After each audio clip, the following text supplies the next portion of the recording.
Hey everyone, it is Kyle from Great and Gathered Barbecue. Thanks for joining me today.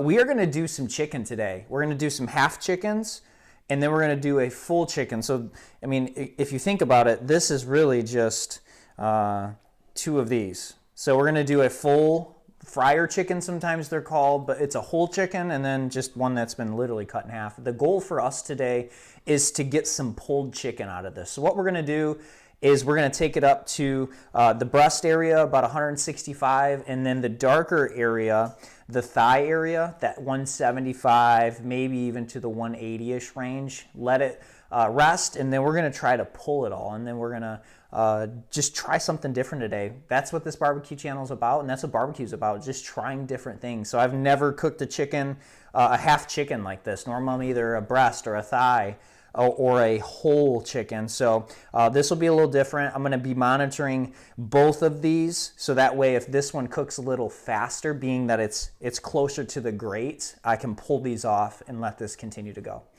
So what we're going to do today is use a rub that is custom made. It was not bought at a shop or a store. Like, we just ground this up, and so we're testing it today. Another thing that we're going to test, see if we like this rub. And so for barbecue we chose mustard as a binder to hold the rub, whereas today for these chickens I don't really want to put mustard on them, so we're actually just going to spray them with Pam, and that's going to help crisp the skin up, because we're going to be cooking this at 275 degrees. Not sure how long it's going to take. It's going to be by temperature, not by time, which is really important. But we're not going to use a mustard. We're going to just spray these with Pam and then put our rub on, and then we'll see you out at the grill. So let's just spray a little bit of Pam. But this will help also crisp the skin up a little bit, get some oils on the skin, because 275 is kind of on the lower end of cooking chicken if you don't want that rubbery style, but we're experimenting today. These aren't a ton of money, so these are pretty cheap, that if you mess up a little bit, it'll be okay. So what we're going to do is remove our one hand, so this will be the clean hand now for our rub, and then we will get our rub and just start putting it on.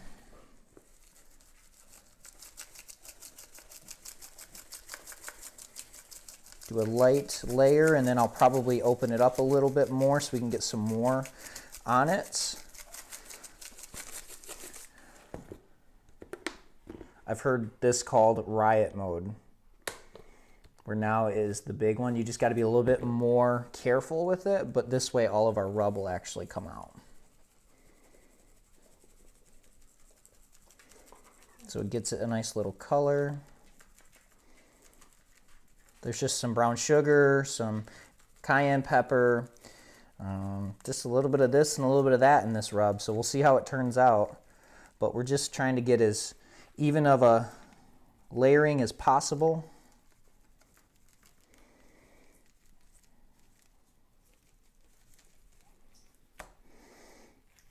Kind of flip it upside down.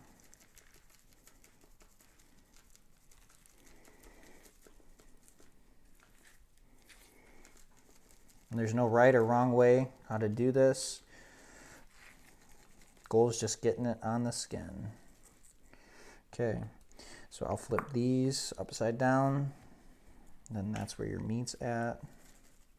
That one got a little heavy.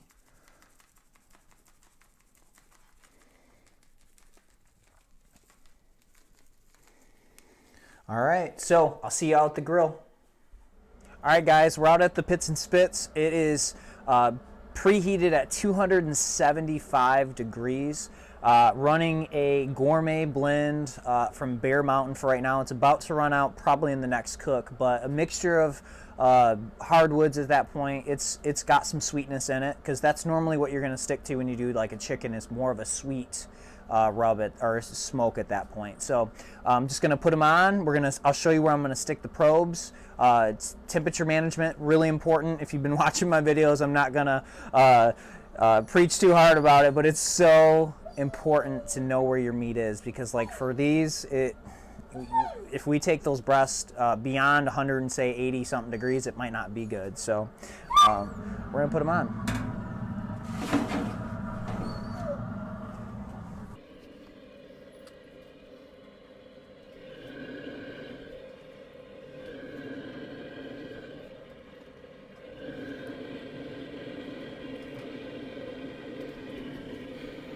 So I'm going to find the breast, which is going to be down here, and just stick that all the way in. And then I'm going to find the breast on probably this one, which is going to be right here. It's kind of weird how these are laid out, different, but and then we'll just kind of put that. Think of the coldest, find the coldest part of meat, because that's what you want to do. And these will probably cook different. These are going to come off probably way before this comes off. But that's it. Their temp probes are in it. So I'll see you back, not in a time limit. It's going to be just for temperature. So we'll see you back in there once these cook. All right, so we've let them rest for at least about 20 minutes.